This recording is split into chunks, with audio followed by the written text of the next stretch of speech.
Hello students, B part first paper second पाश्चात्य दर्शन।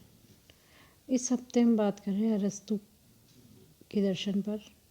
उसी कड़ी में आज हम चर्चा करेंगे अरस्तु के दर्शन में संभाव्यता एवं वास्तविकता, जिसे पोटेंशियलिटी एंड एक्चुअलिटी भी कह सकते हैं।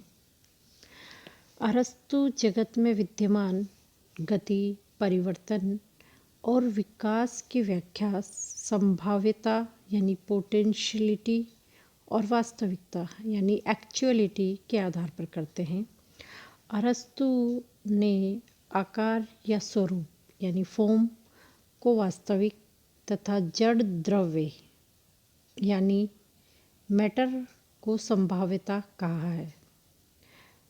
अरस्तु के अनुसार मैटर एक शक्यता, संभाव्यता या पोटेंशियलिटी है।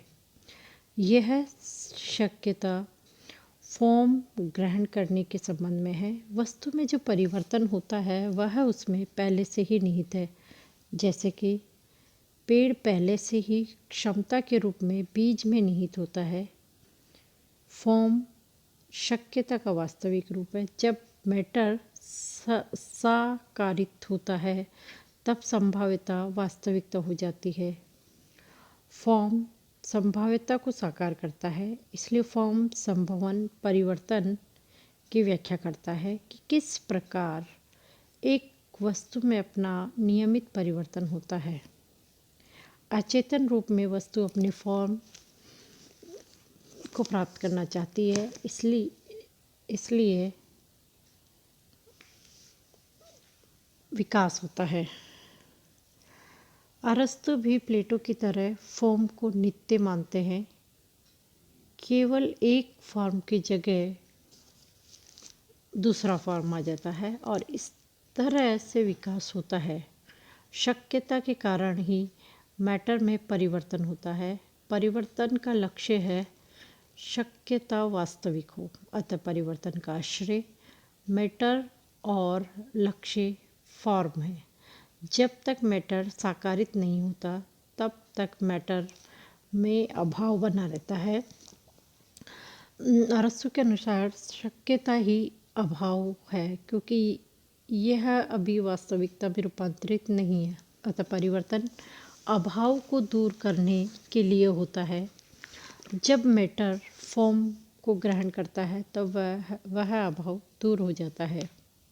कालिक दृष्टि से यद्यपि मैटर फॉर्म का पूर्ववर्ती है, परंतु तार्किक दृष्टिकोण से फॉर्म मैटर का पूर्ववर्ती है, क्योंकि मैटर फॉर्म में रूपांतरित होकर ही वास्तविकता को प्राप्त करता है। मैटर को जिस वस्तु का फॉर्म ग्रहण करना होता है वह वस्तु संभाव्य मैटर में पहले से ही विद्यमान रहती है। जैसे रुई में धागा पहले से ही निहित है। अरस्तु के इस संभाव्यता एवं वास्तविकता के द्वैत पर विचार करने से निम्न बातें उभर कर सामने आती है। वास्तविकता संभाव्यता में पहले से ही अव्यक्त अवस्था में रहती है, अतः किसी वस्तु का प्रकटीकरण या वस्तु में किसी नए गुण का आगमन वास्तव में कोई नई उत्पत्ति न होकर मैटर में छिपे हुए आकार का प्रकटीकरण मात्र है। यहीं से ये सिद्ध होता है कि अरस्तु सांख्य दर्शन की तरह सत्व कार्यवाद का समर्थन करते हैं। अरस्तु ये मानते हैं कि सारा विश्व संभाव्यता एवं वास्तविकता के तारतम्य में बंधा हुआ है, जो क्रमशः अधिक अच्छे परिणाम में परिणित हो रहा है। इस प्रकार अरस्तु के दर्शन में प्रयोजनमूलक विकासवाद को स्वीकार किया गया है, जो आशावाद से ओतप्रोत है। अरस्तु के अनुसार प्रत्येक वस्तु में, चाहे वह मानव निर्मित हो या प्रकृति निर्मित, उसमें एक गत्यात्मक शक्ति रहती है। यह शक्ति उसको और अधिक महान बनने की क्षमता है। अरस्तु इसे इंटेलेक्की कहते हैं। इसका अर्थ है अपने उद्देश्य को अपने भीतर रखना। इस प्रकार अरस्तु के अनुसार प्रत्येक वस्तु की अपनी अलग अलग इंटेलेक्की है। अरस्तु के अनुसार परिवर्तन या विकास प्रयोजनपूर्ण है, यंत्रवादी नहीं। वस्तु में जो परिवर्तन होता है उसका प्रयोजन उच्चतर वस्तु को ग्रहण करना है। फॉर्म मैटर की पूर्णता है, अतः वह मैटर से उच्चतर है। कालक्रम की दृष्टि से मैटर प्रथम है, पर विचार दृष्टि से फॉर्म पहले है।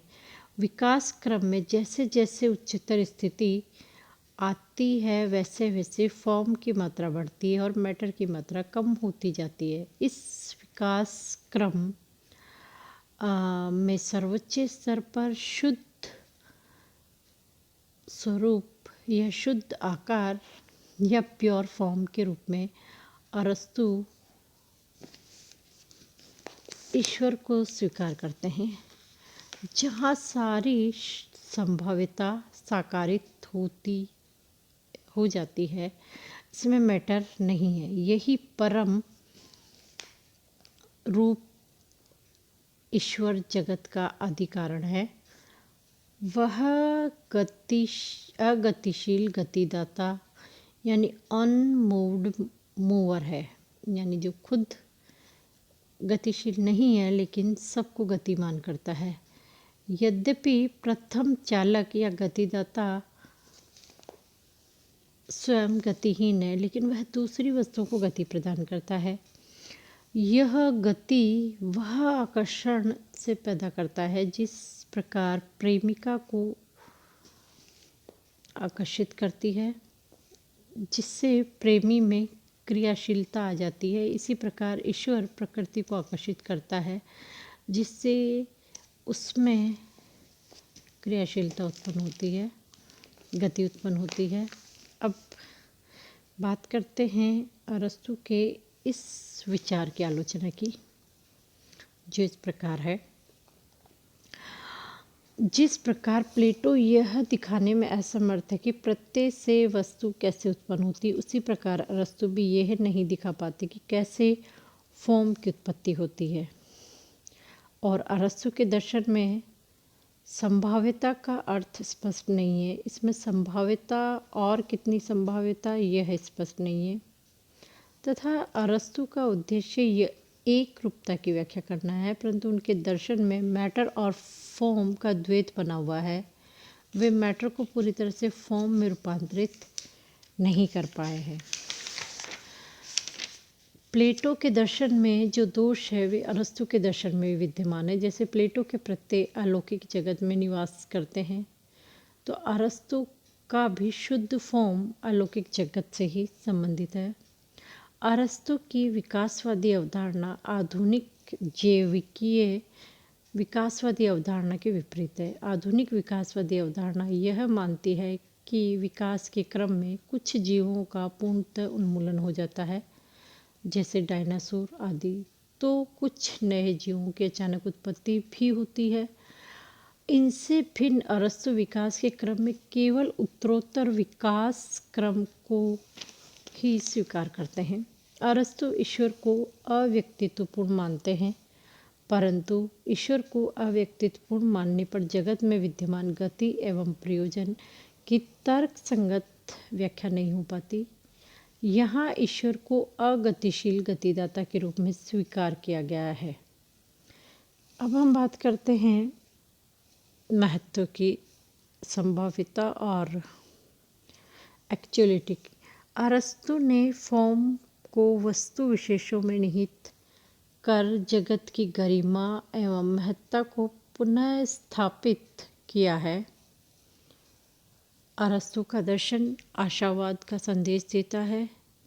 यहाँ परिवर्तन की भावात्मक व्याख्या की गई है, तथा अरस्तु के दर्शन का प्रभाव लाइबनिज के दर्शन में मिलता है। लाइबनिज भी ये मानते हैं कि विकास के क्रम में मात्रात्मक परिवर्तन होता है। अरस्तु के दर्शन में पूर्ववर्ती विचारकों का समन्वय दिखाई देता है। इस रूप में प्रत्येक पूर्ववर्ती विचारक तुतलाता हुआ अरस्तु है तथा अंत में अरस्तु का दर्शन परवर्ती विचारकों के लिए मार्गदर्शक एवं उत्प्रेरक का काम करता है। धन्यवाद।